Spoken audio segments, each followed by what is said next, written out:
Alors, bon matin tout le monde.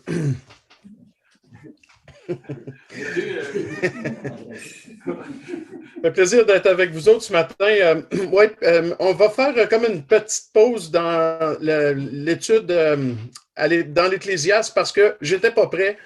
J'ai pas fini de faire la traduction du chapitre 4, puis c'est un petit peu compliqué, alors je vais avoir besoin d'un peu plus de temps pour ça. Tout le reste est prêt, mais il y avait cette section-là qui n'était pas prête encore. Alors, j'ai dû mettre ça de côté un petit peu aussi cette semaine. C'était une semaine un peu bizarre avec toutes sortes d'affaires qui sont arrivées. J'ai même oublié un groupe de jeunes samedi passé, là, complètement. Puis, je m'en excuse encore à Léandre. C'est complètement dans les vapes cette semaine. C'était bizarre un peu comme semaine. Alors, voilà, je vous propose un texte dans 1 Thessaloniciens, chapitre 4. Et nous allons lire les 8 premiers versets qui sont en lien avec la volonté de Dieu dans un domaine particulier de la vie chrétienne. Donc, 1 Thessaloniciens 4. Et je présume que la plupart d'entre vous, vous avez une Bible seconde, nouvelle édition de Genève, donc la seconde NG. Sinon, si vous avez une autre version, ça va être très intéressant parce qu'on doit faire face à un verset pas facile et que Louis II a traduit d'une manière particulière, probablement parce s'il était très pudique, puis il avait un petit peu de peine avec certains sujets qui lui compliquaient la vie. Et puis on voit de temps en temps que sur certains textes, Louis II, parfois, il y avait une tendance peut-être, disons, comment je dirais, à peut-être juste atténuer un petit peu certains textes qui l'embêtaient de toute évidence. Mais quand on a une panoplie de versions françaises, on a le privilège, la possibilité de pouvoir comparer les versions, ce qui nous met devant la richesse du texte et qui nous expose aussi peut-être à une profondeur qu'on ne trouverait pas nécessairement dans un seul traducteur et chez un seul traducteur. Il faut comprendre que Louis II vivait à Genève. Il est né là-bas, il est mort aussi à Genève en Suisse. Et puis, il a fait une traduction française à la fin du 19e siècle, en 1880, en tenant compte de la situation française à cette époque-là au niveau de la moralité. Donc, il a été assez influencé dans sa traduction de ce que je comprends, hein, parce que ça, ce n'est pas une analyse scientifique, c'est un point de vue très personnel, mais c'est ce qui me semble être le cas. Probablement, c'est ce qui l'a même motivé à traduire le mot amour par charité plutôt que le mot amour parce qu'il avait peut-être une connotation sexuelle qui lui déplaisait particulièrement dans une France qu'il pensait être livrée au libertinage à son époque. Alors, c'est un petit peu ce qui a influencé, en apparence du moins, Second à traduire certains textes en leur donnant un sens ou en atténuant, disons, la teneur de certains propos qui semblaient embêtants pour lui. Enfin, vous allez le voir avec ce texte-là d'une façon particulière. Alors, prenez 1 Thess 4. Nous allons lire les versets 1 à 8 et puis je vais lire pour ce matin dans la seconde NEG. Au reste, frères, puisque vous avez appris de nous comment vous devez vous conduire et plaire à Dieu, et c'est là ce que vous faites, nous vous prions et nous vous conjurons au nom du Seigneur Jésus de marcher à cet égard de progrès en progrès. Vous savez en effet quels préceptes nous vous avons donnés de la part du Seigneur Jésus.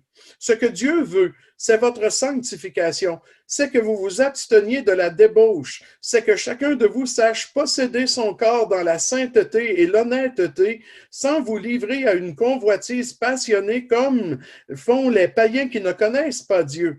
C'est que personne n'use envers son frère de fraude et de cupidité dans les affaires, parce que le Seigneur tire vengeance de toutes ces choses, comme nous vous l'avons déjà dit et attesté. Car Dieu ne nous a pas appelés à l'impureté, mais à la sanctification. Celui donc qui rejette ses préceptes ne rejette pas un homme, mais Dieu qui vous a aussi donné son Esprit Saint. Prions. Merci, Père, pour ta parole, qu'elle soit vraiment autoritaire pour nous, dans le sens qu'elle puisse dicter notre façon de vivre, de penser, de voir les choses, et que notre conduite en soit vraiment affectée, Seigneur, pour marcher d'une manière qui te soit vraiment agréable. Bénis ces quelques moments dans ta parole, et c'est au nom de Jésus que nous prions. Amen. Juste un petit rappel de 1 Thessaloniciens, le contexte. L'apôtre Paul est passé à Thessalonique. Il est resté là quelques semaines, voire peut-être quelques mois, mais une période de temps assez courte. Il a dû quitter Thessalonique pour descendre vers l'ouest à Bérée. Donc, on est à la pointe de la mer Égée, au nord de la mer Égée. Il passe de Thessalonique sur le bord de la mer à Bérée, qui est de l'autre côté. Complètement au nord de la mer Égée, et il s'en va à Bérée. Il est persécuté à nouveau à Bérée. Il va quitter pour descendre au sud vers Athènes, et pendant qu'il est à Athènes, il est soucieux des Thessaloniciens. Qu'est-ce qui leur arrive? Est-ce que les Juifs les ont persécutés? Alors il envoie Timothée là-bas pour qu'il puisse aller exercer un ministère auprès d'eux. Et pendant ce temps-là, Paul va passer d'Athènes à Corinthe. Et une fois arrivé à Corinthe, Timothée va venir le rejoindre et lui apporter de bonnes nouvelles des Thessaloniciens en lui disant, écoute, ils persévèrent, ils continuent dans la voie qu'on leur a enseignée. Ils sont fidèles, ils soutiennent le combat, ils ont de l'amour fraternel, voilà. Et Paul va leur envoyer cette première lettre depuis Corinthe pour leur dire à quel point il est heureux de savoir comment ça va avec eux. Mais en même temps, il va profiter de l'occasion aussi peut-être pour les encourager, les enseigner sur certains points dont ils avaient besoin d'enseignement de la part de l'apôtre Paul. C'est évident qu'il n'avait pas eu le temps de leur donner tout l'enseignement qu'il aurait voulu leur donner, mais voilà, il va le faire à travers cette lettre. Et ce chapitre 4 que nous avons lu, les 8 premiers versets, touche un sujet particulier, celui de la volonté de Dieu. Et puis, Paul avait déjà enseigné quelque peu là-dessus, mais maintenant, il va aller un petit peu plus loin. Donc, on garde à l'esprit ce contexte-là, et puis nous entrons verset par verset dans ce passage qui débute avec les deux mots « au reste ». C'est une façon pour Paul d'introduire un nouveau sujet ou un sujet de discussion qui va compléter et suivre ce qu'il a déjà présenté. Donc, ce n'est pas qu'il reste juste ça à parler, mais voici un sujet sur lequel maintenant il voulait s'étendre. Et il veut le faire pour la raison qu'il mentionne, puisque vous avez appris de nous comment vous devez vous conduire et plaire à Dieu. C'est évident que Paul avait enseigné ça, la conduite de celui qui croit. Il les a amenés au Seigneur, premièrement, les a évangélisés pour qu'ils se convertissent, puis par la suite leur a parlé de cette vie nouvelle qu'on a quand on est chrétien. La vie, elle est différente par la suite, c'est évident. C'est une vie nouvelle. Et donc, ils ont appris. Ils ont dû apprendre, d'ailleurs, et Paul l'a fait en les enseignant. Ils ont appris comment ils devaient se conduire et plaire à Dieu. Ce verbe « devoir » parle de ce qui doit arriver. C'est pas vous avez appris comment vous pourriez, si vous le vouliez, vous conduire. C'est pas une option. Vous avez appris comment vous devez vous conduire et plaire à Dieu. Donc, ce verbe-là, devoir, exprime vraiment ce qui doit arriver. La manière en fait, se conduire, c'est la manière de vivre. Ça, on comprend bien ça. Et plaire à Dieu a le sens de rencontrer ses exigences, ses attentes. C'est pas a priori plaire à Dieu dans le sens de le rendre content parce qu'on fait ce qui est bien. Peut-être que ça fait partie de ce verbe-là, mais il met surtout l'accent, le verbe utilisé par Paul, sur le fait de rencontrer les exigences et les attentes de Dieu. Voici ce que Dieu maintenant attend de vous, puisque vous l'avez connu et vous lui appartenez maintenant. Puis ce qui est encourageant avec les Thessaloniciens, c'est qu'ils faisaient déjà cela. Ils savaient comment se conduire, ils avaient appris à plaire à Dieu. Et Paul dit, c'est là ce que vous faites. Donc, ils le faisaient déjà. Ils étaient en chemin vers des vies qui étaient totalement transformées. Mais ce n'est pas tout. Et l'apôtre Paul ne peut pas dire, c'est bon, vous avez fait un bout de chemin. OK, on peut arrêter là maintenant. Au contraire, vous devez continuer dans la même veine, comme on dit. Il y aura toujours de la place à l'amélioration, toujours de la place au progrès en tant que croyant maintenant, en tant qu'enfant de Dieu. Puis l'apôtre Paul exprime la nécessité de ce progrès-là avec deux verbes intéressants. Nous vous prions et nous vous conjurons. Et il ajoute même l'expression « au nom du Seigneur Jésus ». Ça montre à quel point c'est sérieux ce dont Paul se prépare à leur parler et les exhortations qui ont pour but de les amener à continuer à faire du progrès, à ne pas s'arrêter maintenant là où ils en sont arrivés. Prions, c'est dans le sens de présenter une requête. Nous vous demandons, plusieurs versions françaises ont traduit ainsi, nous vous demandons parce que c'est une requête qu'on présente, mais le deuxième verbe, il a un sens d'encourager, de conseiller vivement quelque chose à quelqu'un. Il y a un sens de solennalité, si je peux le dire comme ça. Donc, nous vous conjurons, là, je vous en supplie, là, vous devez absolument faire ça. Il y a un sens très solennel, très sérieux à ce verbe-là. Et comme si ce n'était pas suffisant de présenter la requête et de le présenter de manière solennelle, Paul le fait aussi au nom du Seigneur Jésus. Et dans ce contexte-là, je pense que cette expression-là veut dire par son autorité. Donc, ce n'est pas juste un conseil que des hommes vous donnent, c'est un conseil que Jésus vous donne aussi directement par nous, ses apôtres.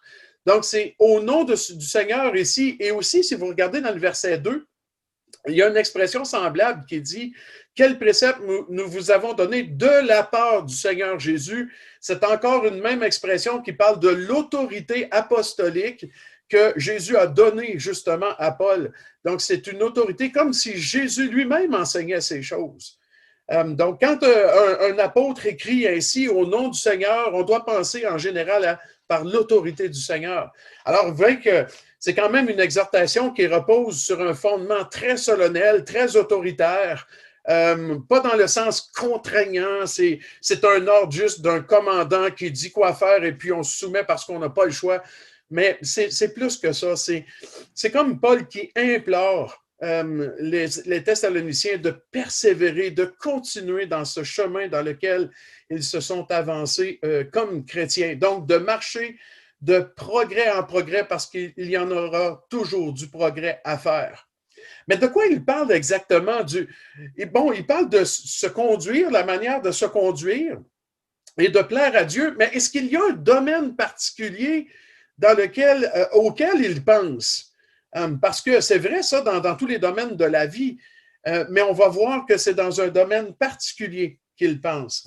Vous savez, verset 2, vous savez, ça veut dire parce qu'ils ont déjà entendu l'apôtre Paul, évidemment, vous savez en effet quel précepte nous vous avons donné de la part du Seigneur, c'est-à-dire par son autorité.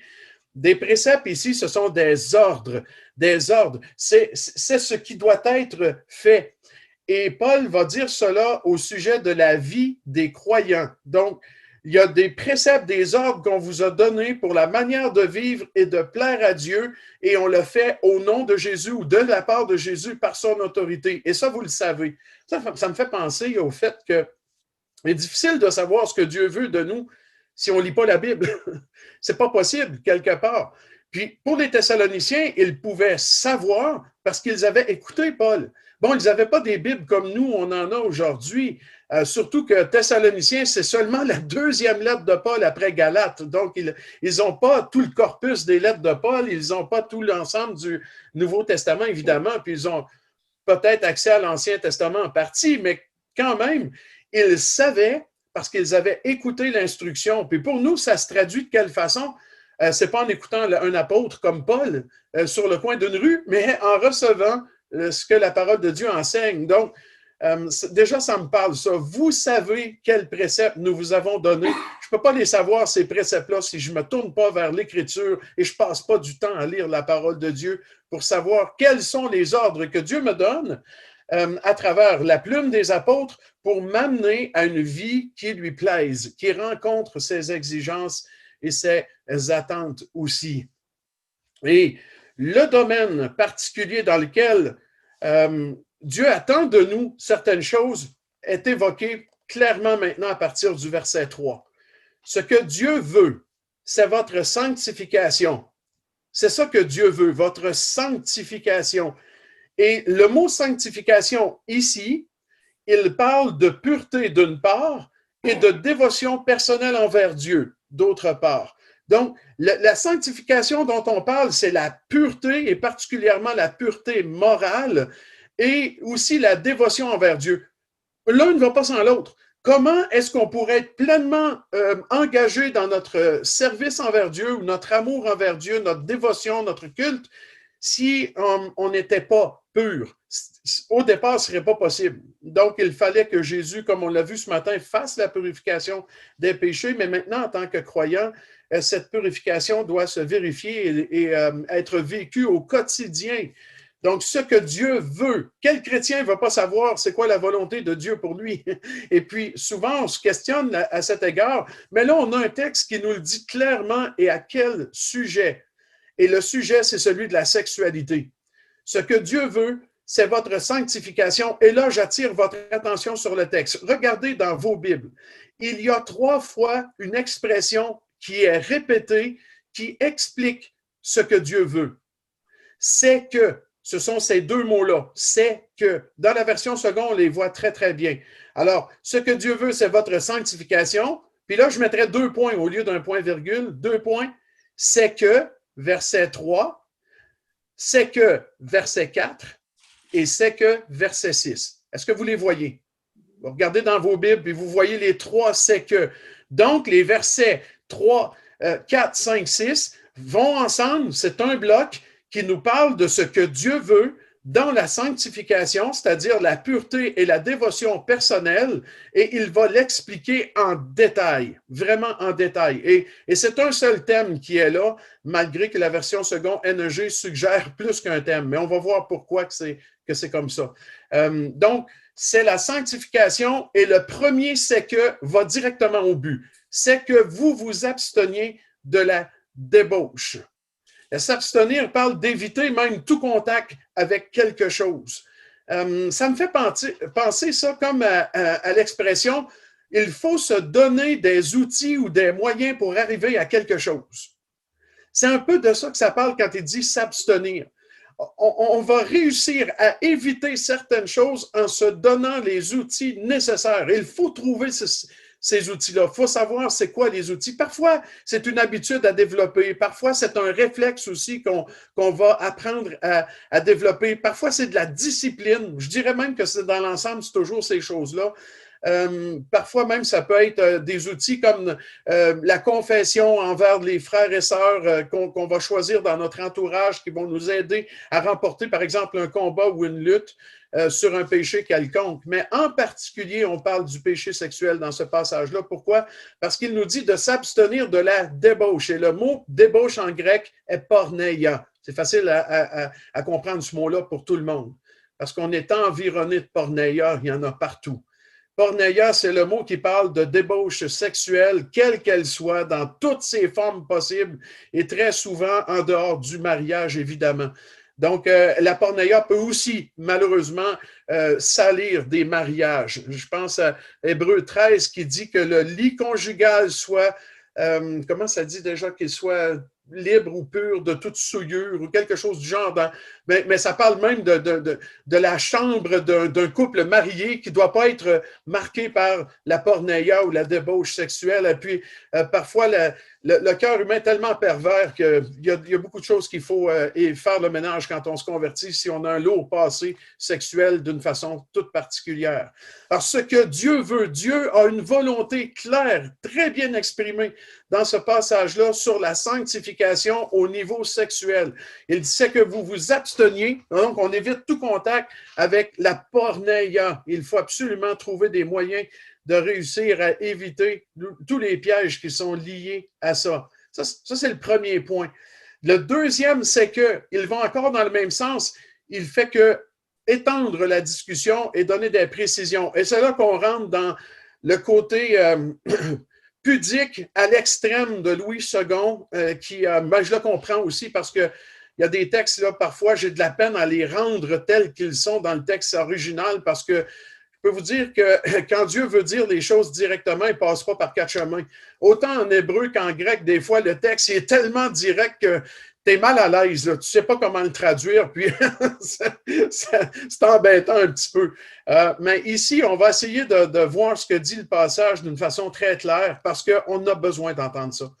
C'est que, verset 4, chacun de vous sache posséder son corps dans la sainteté et l'honnêteté. Premièrement, là, vous remarquerez que là, on a resserré l'étau vers qui doit poursuivre cette sanctification-là, qui doit s'abstenir de la porneia. C'est chacun de vous. Bon, je sais que c'est plus le combat des hommes, la porneia, il n'y a aucun doute là-dessus. C'est plus l'homme qui est porté vers le péché sexuel, l'homme mâle, j'entends. Mais c'est pour chacun, là. Hommes et femmes, les exhortations atteignent chaque personne. Donc, chacun, ça veut dire qu'il n'y a aucune exclusion. Ce qu'on se prépare à dire, c'est vrai pour tout le monde. Chacun sache. Qu'est-ce que ça veut dire, savoir? On peut savoir des choses ici, là, en savoir beaucoup, sans qu'il n'y ait pas de changement et qu'il n'y ait pas de véritable discipline dans la vie. Donc, le savoir dont Paul parle, ce n'est pas juste le savoir intellectuel ou la compréhension cognitive des choses, c'est de développer la capacité de faire quelque chose. Quand il dit que chacun de vous sache, c'est vous allez faire en sorte pour pouvoir avoir cette capacité-là, vous donner les outils, les moyens pour vaincre la porneia et trouver la façon de prendre le dessus. Et pour ça, ça parle premièrement de contrôler son propre corps. Quand il dit de posséder, dans le texte de second, ça parle de garder le contrôle sur quelque chose. Et là où ça devient embêtant, c'est sur le mot corps. C'est pas du tout le mot soma en grec, qui est le mot général pour parler du corps humain dans son ensemble. En fait, le mot qui est là, c'est un mot qui est généralisé, très généralisé. C'est le mot skeos en grec. Et ce mot-là, il a des sens tellement variés. En général, là, son sens principal, c'est vase. C'est un vase. C'est n'importe quel pot dans une maison, n'importe quel vase de poterie à l'époque, de terre, de pierre, pouvait être qualifié de skeos. C'est ce terme qui parle de n'importe quel vase. Mais il a un sens plus particulier ici. En fait, juste pour être encore plus clair, quand on parle du mot skeos, corps ici, vase, dans le sens de un ustensile ou un objet particulier, on va utiliser ce mot-là pour pointer vers un outil qui peut servir à faire quelque chose. Et pour être très, très direct, c'est que chacun de vous sache garder le contrôle sur son sexe. C'est ça le sens du mot skeos ici. C'est vraiment l'organe sexuel. Il y a un texte dans 1 Pierre, attendez un peu que je me rappelle, 5, verset 7, qui dit qui parle d'agir envers la femme comme d'un vase. Il compare ainsi, dans certaines versions, comme un vase plus faible. La version second, à ma grande surprise, elle n'a pas traduit par vase. Et c'est le même mot grec. Je vais y tourner parce que ça vaut la peine. Et vous pouvez le faire aussi en gardant l'espace, juste pour comparer. Là. Mais je me suis demandé pourquoi il a mis le bon mot dans 1 Pierre, mais pas. Dans Thessaloniciens, c'est ce mot-là que ça prenait. Là. Attendez un petit peu que je retrouve la place. Il me semble que c'est 1 Pierre 5. Non, pas 1 Pierre 5, 1 Pierre 3. Qu'est-ce que je dis là? OK. Oh, OK, c'est cool ça. Verset 7. Vous le lisez avec moi dans votre Bible. Marie, montrez à votre tour de la sagesse dans vos rapports avec votre femme comme avec un sexe plus faible. Et regardez, il y a une petite note. Je viens de voir ça. Il y a une note dans. Je ne sais pas si vous l'avez, la petite note à côté de sexe dans vos Bibles. Moi, il y a une note E et ça dit à côté un sexe, littéralement un vase. Intéressant, hein? Alors, c'est exactement le même terme. Puis là, ici, second, il l'a rendu parce qu'en réalité, sexe ne vise pas nécessairement l'organe sexuel, on le comprend bien dans Pierre, mais simplement le genre de la femme. Elle est d'un genre plus faible dans sa constitution. Mais quoi qu'il en soit, c'est exactement le bon mot. Et ça aurait dû être ce mot-là dans une traduction très littérale, mais il n'y a aucune version française qui a osé faire ça. Par contre, ils ont traduit de différentes manières pour essayer de le rendre. Puis la plupart des commentaires, ils se partagent le sens entre le corps ou la femme. Il y a même des versions qui pense que c'est de la femme dont il est question dans 1 Thessaloniciens à cause du texte de 1 Pierre, mais je ne crois pas du tout que ça a du sens dans le contexte immédiat. Donc, ce que dit ce texte-là, c'est que chacun de vous ait le contrôle sur ses organes sexuels, qu'il ait le contrôle en particulier dans ce domaine-là. C'est tout à fait cohérent avec ce qu'il vient de parler. C'est ça que Dieu veut, qu'on s'abstienne de la porneia et qu'on ait le plein contrôle sur le domaine sexuel dans nos vies. Et si on perd le contrôle dans ce domaine-là, c'est clair qu'il y a des dérapages terribles avec des conséquences destructrices qui vont suivre. C'est pour ça qu'on est encouragé à ce domaine-là. Moi, ce que j'aime de la Bible de plus en plus, c'est que Dieu va au fond des choses puis il aborde les questions qu'on appelle tabous dans notre société, qui se ferment les yeux sur beaucoup de choses et qui crient au viol partout, puis je le comprends, c'est correct, mais qui ne crie pas à la pornéia, par contre, mais qui en fait une business très, très fructueuse. Vous voyez, c'était ça l'incohérence du monde dans lequel on vit. Mais Dieu n'est pas incohérent. Et sa parole n'est pas incohérente. Elle est tellement claire, tellement précise. C'est remarquable. Donc, je suis persuadé que ce verset-là, c'est ce dont il parle. Et ça nous parle vraiment d'avoir de la sainteté dans nos vies. Là, on a 2 adjectifs à la fin, ou 2 noms, plutôt. Garder son corps ou posséder son corps dans le sens de garder le contrôle sur ses passions sexuelles ou même sur son sexe directement dans la sainteté et l'honnêteté. Le mot sainteté, c'est exactement le même que sanctification qui est traduit au verset 3 comme tel. C'est sanctification. C'est-à-dire que même dans le domaine sexuel, on doit chercher la pureté et la dévotion à Dieu. Vous allez me dire, ah, c'est bizarre ça, de mettre Dieu dans la sexualité. C'est rien de bizarre là-dedans. C'est Dieu qui a créé la sexualité. Elle a sa place, elle est parfaite dans un mariage. Dans ce contexte-là, Dieu le veut, c'est lui qui l'a créé comme ça. Et c'est un don de Dieu. C'est un beau cadeau de Dieu, la sexualité, dans le contexte du mariage. Et c'est pourquoi il doit y avoir de la sainteté et de la sanctification dans ce domaine-là. Dans le catholicisme, je n'ai pas connu ça, mais on m'a raconté ça, que dans le catholicisme, certains catholiques, ils mettaient des têtes d'oreiller sur le crucifix dans leur chambre à coucher pour pas que le Seigneur voie les relations sexuelles entre un homme et une femme dans leur chambre à coucher, que c'est ridicule, ça n'a pas de bon sens. Mais ça, c'est la pensée religieuse qui met sexualité d'un côté, puis Dieu de l'autre côté, puis le chrétien, il met les deux ensemble. De dire, là, Gilles, tu vas loin. Pas du tout. Je vais tellement pas loin que si vous n'étiez pas assis, vous allez tomber assis avec ce que je vais vous dire. C'est que la parole de Dieu va tellement loin dans ce domaine-là qu'elle compare même la relation entre Christ et son Église même à une relation sexuelle. Vous allez me dire, c'est pas possible, t'es fou. Mais c'est le sens même du verbe connaître. À plusieurs passages de l'Écriture, connaître a le sens d'avoir une relation sexuelle. Adam connut sa femme Ève, il n'a pas appris son nom, là. C'est pas ça que ça veut dire. Ça veut dire qu'il a eu des relations avec, mais dans un contexte pur, selon Dieu, selon son plan, avec tout ce ménage de pornéia fait dans notre esprit et dans notre cœur, on peut le voir tellement différemment, ce qui ferait en sorte aussi que probablement des couples vivraient ça moins difficile dans leurs relations sexuelles parce qu'ils séparent Dieu de leurs relations sexuelles. Il y a des couples qui sont affectés par la façon de voir la sexualité dans le monde et ça détruit leur mariage et leur couple. On serait surpris d'entendre des histoires d'horreur à ce sujet-là, même dans les nuits de noces, où c'est tellement incompris, c'est tabou, il ne faut pas en parler. Et le contraire, moi, je suis en faveur des cours de préparation au mariage qui abordent la question de la nuit de noces et des relations sexuelles. Sinon, on risque de laisser bien des jeunes couples avec des mauvaises visions et des compréhensions de cette chose-là. On ne peut pas séparer dans les Écritures la sexualité de Dieu parce qu'il utilise cette image-là même dans le contexte du mariage. Vous lisez Jean 14, c'est l'image du mariage. Il a épousé l'Église, il va partir construire la maison et quand la maison est prête, il revient prendre l'épouse. Et dans la culture juive, dans l'image du mariage juif, quand on fait ça, c'est pour emmener l'épouse et la connaître intimement, sexuellement, pour avoir, en fait, consommé le mariage, comme on dit souvent. Et cette image-là, elle est utilisée pour parler de l'intimité que l'Église a avec son Sauveur. Et puis, c'est pas impur, c'est pas sale comme idée. Au contraire, si c'est vu selon Dieu et selon l'Écriture, c'est une grande beauté. Mais on est tellement corrompu dans l'esprit qu'on a de la peine à concevoir ces idées-là et les mettre ensemble. Il faut faire du ménage. Il y a beaucoup de ménage à faire.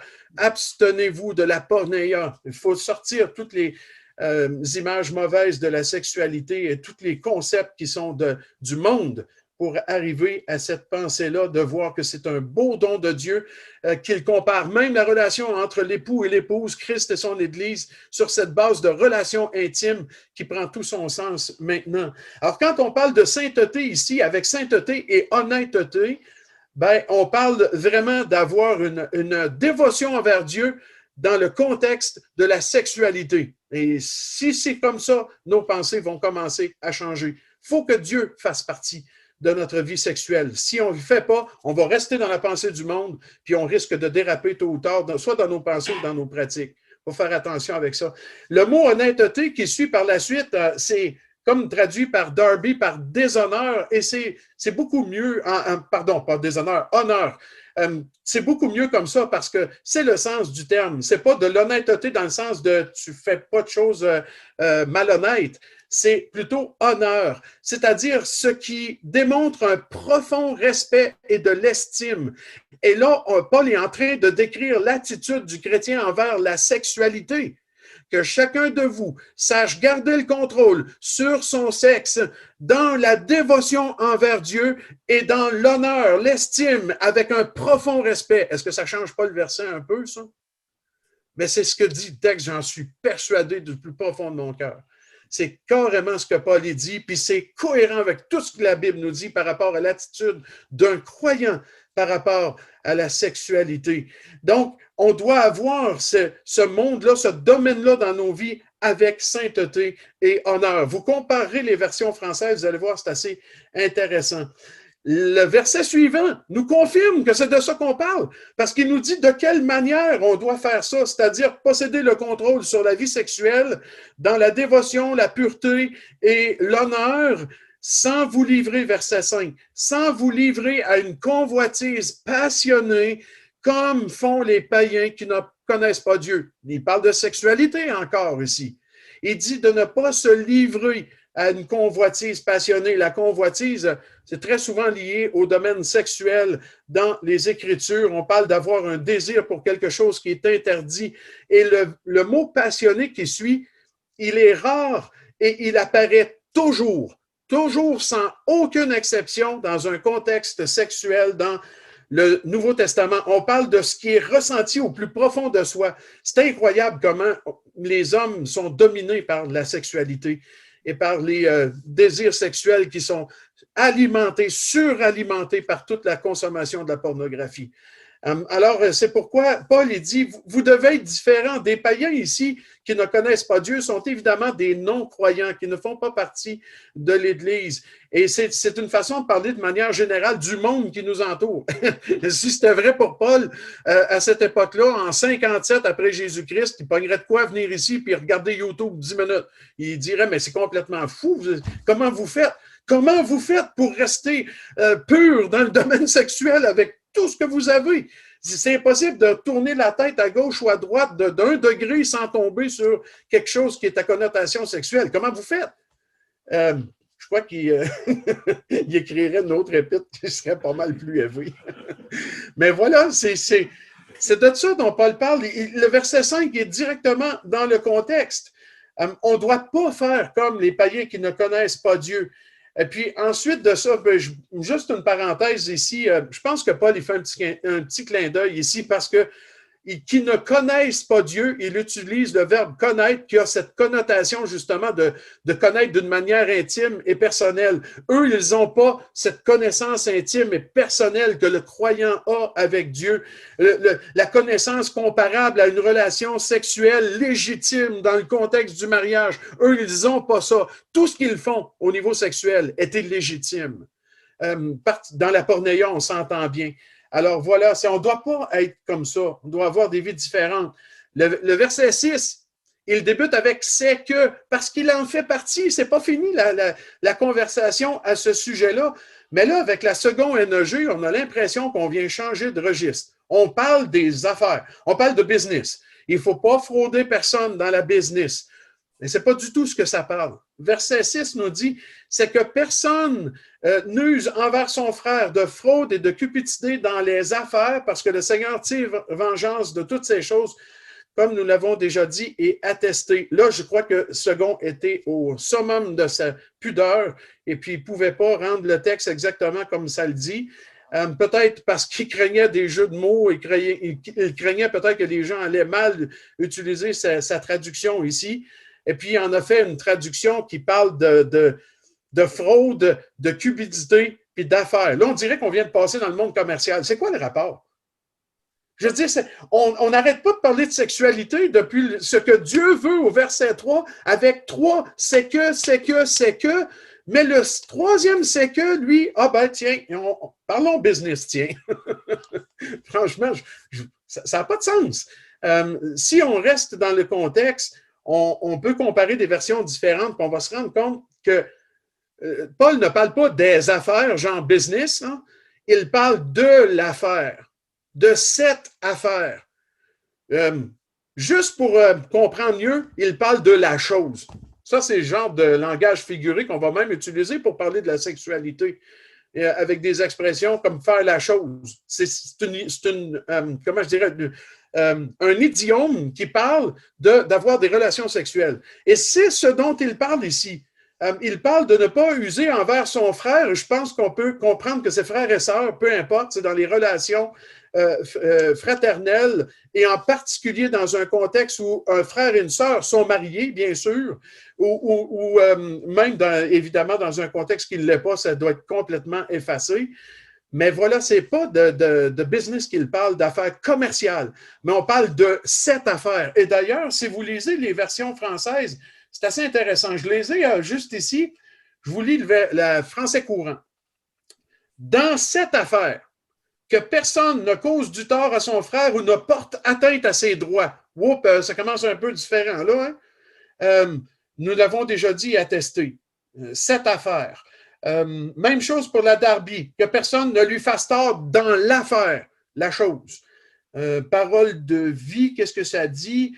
À ce sujet, la seconde 21, dans ce domaine, que personne ne fasse de tort ou ne porte atteinte à ses droits dans ce domaine. Donc, je veux dire, il y a beaucoup de versions françaises qui vont dans ce sens-là, puis à juste titre d'ailleurs, contrairement à la seconde NEG ici, qui parle des affaires.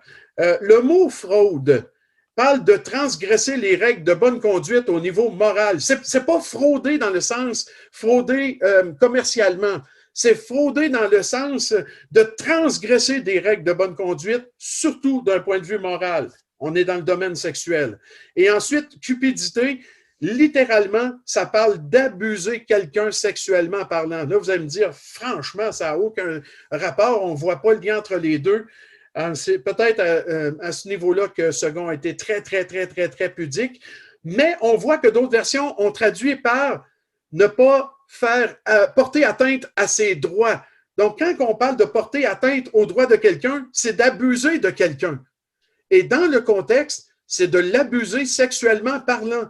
Donc, ce que Dieu veut dans le domaine de la pureté sexuelle, de s'abstenir de la porneia, de ne pas être passionné comme les païens dans ce domaine-là, passionné dans le sens d'avoir des mauvaises pensées, d'avoir des mauvais sentiments, désirs. Et puis ici, c'est de ne pas atteindre à l'intégrité de personne du point de vue sexuel. C'est de ne pas transgresser les règles de bonne conduite. Donc, voilà ce dont parlent les affaires ici. C'est plutôt cette affaire, c'est un euphémisme pour parler des relations sexuelles. Le Seigneur va punir ce domaine-là, c'est clair, c'est évident qu'il va y avoir beaucoup de jugements qui vont tomber, particulièrement au grand trône blanc sur des questions sexuelles. Ça commence avec Sodome et Gomorrhe, entre autres, qu'il y aura un jugement sévère, on le sait déjà par les évangiles. Et puis, le Seigneur va punir le péché sexuel. Mais c'est vrai aussi dans la vie du croyant. Le péché sexuel est puni par Dieu. Et puis, on n'est pas en crainte. Si on appartient à Dieu, c'est pas qu'on va perdre notre salut, c'est évident, ça, on croit ça. Mais c'est clair aussi que si on laisse le péché sexuel entrer dans nos vies, Dieu va nous discipliner, c'est évident. S'il ne le fait pas, il faudrait se poser des questions, à savoir, est-ce que je connais vraiment Dieu et l'Évangile? Parce que quand on est chrétien, on a l'Esprit de Dieu, on se sent mal quand on pêche, et puis dans ce domaine-là en particulier, on ne peut pas se laisser aller puis penser que tout va bien aller puis qu'on va échapper à la discipline de Dieu. Ce n'est pas possible. Alors Dieu tire vengeance de toutes ces choses et Paul dit qu'ils les ont dit et attesté ces choses-là. Paul a déjà enseigné, c'est assez évident, au sujet de la pureté sexuelle dans la vie du croyant, mais voilà, il rappelle et va plus loin dans les précisions envers ces Thessaloniciens-là. Regardez le verset 7 qui débute par un quart qui donne une explication. Pourquoi il faut s'abstenir de la pornéia et éviter de rentrer dans la façon du monde de penser? Pourquoi il faut tenir notre corps et nos pulsions sexuelles sous contrôle par honneur pour Dieu, par dévotion personnelle envers Dieu? Pourquoi? Parce que Dieu ne nous a pas appelés à l'impureté, mais à la sanctification. Et là, Paul vient de boucler la première boucle. Il y a deux boucles à boucler dans ce passage-là. Il y a la boucle des versets 3 à 7 et la boucle des versets 2 à 8. Je précise. Au verset 3, ce que Dieu veut, c'est la sanctification. Paul conclut ce thème-là ici en disant, c'est ça la sanctification, c'est un appel à la pureté, parce que Dieu ne nous a pas appelés à l'impureté. Rappelez-vous quelque chose, frères et sœurs. Chaque fois que vous lisez l'appel, Dieu nous a appelés. Ça parle d'élection, ça parle de choisi. Dieu nous a choisis pour la pureté. Dieu nous a choisis pour nous débarrasser de tout ce mal, de toute cette impureté, de toute cette pornéia qui n'arrête pas de nous envahir à gauche, à droite. C'est même un appel de Dieu pour nous, ça.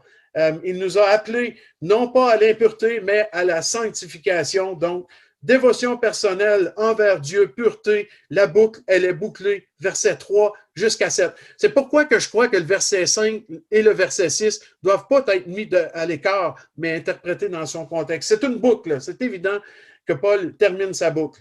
Et la deuxième boucle, qui est plus grande, c'est au niveau du ton du passage. Ce n'est pas des suggestions que Paul fait, là. Ce sont des préceptes, des ordres qu'il donne. Verset 8, celui donc qui rejette ses préceptes. Quel précepte? Retournez dans le verset 2, juste au-dessus. Vous savez en effet quel précepte nous vous avons donné. Et il va l'expliquer, les ordres que Dieu donne dans le domaine de sa volonté au niveau de la pureté sexuelle. Et donc là, il termine sa boucle. Celui donc qui rejette ces préceptes-là ne rejette pas un homme, mais Dieu qui vous a donné son Esprit Saint. Hey, wow!